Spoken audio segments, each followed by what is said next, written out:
Today we are going to discuss the case of the magical name. The case of Harry Potter versus Hari Puthar. Welcome back to uncovering the intellectual property rights associated with entertainment and creative field. We are here to dive headfirst into the juicy intersection of creativity and legality. So grab your popcorn, because today's story is a real cinematic showdown. Imagine you're a big Hollywood studio.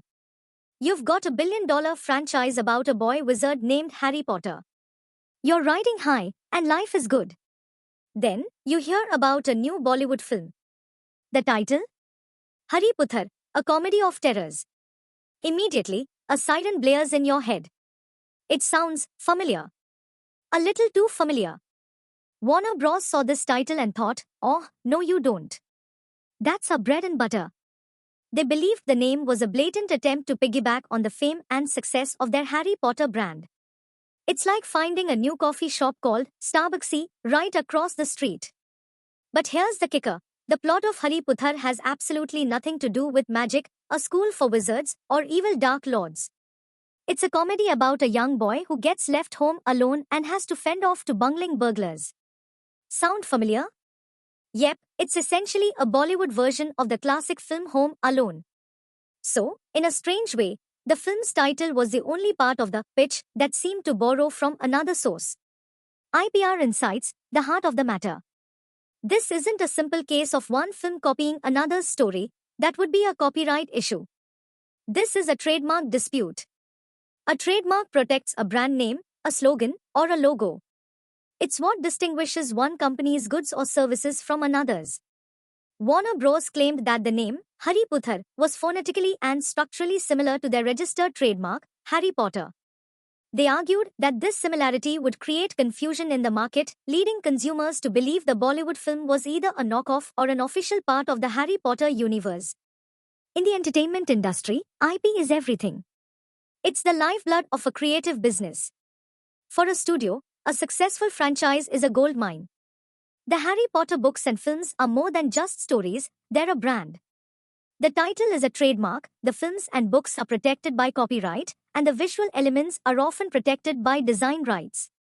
Protecting this IP is critical to maintaining the value of the brand and ensuring that the creators can continue to profit from their work. For individuals, IP is how they protect their unique ideas and creations from being stolen.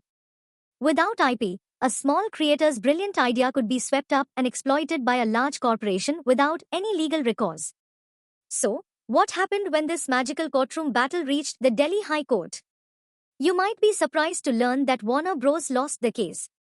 The court dismissed their lawsuit and allowed Hari Puthar to be released. But why? The court provided 3 key reasons for its decision. First is that delay is deadly. The court noted that Warner Bros. Had been aware of the Hari Puthar project and its title since as early as 2005, but they didn't file the lawsuit until just weeks before the film's release in 2008. This significant delay was seen as a major factor against them, as it was perceived as a last-minute attempt to disrupt the film's release. Secondly, there is no likelihood of confusion. The court argued that the target audience for the two films was different. The Harry Potter audience, consisting largely of educated book and film enthusiasts, would easily be able to tell the difference between a high-budget Hollywood fantasy film and a low-budget Hindi comedy. The court pointed out that the names Hari and Puthar are common in India. Hari is a common name, and Puthar means son in Hindi and Punjabi. Therefore, the average consumer would not be confused about the film's origins. Third point is that the context matters. The court also considered the significant difference in the film's plots and themes. There was no thematic or narrative overlap, which further reduced the likelihood of consumer confusion. Closing note.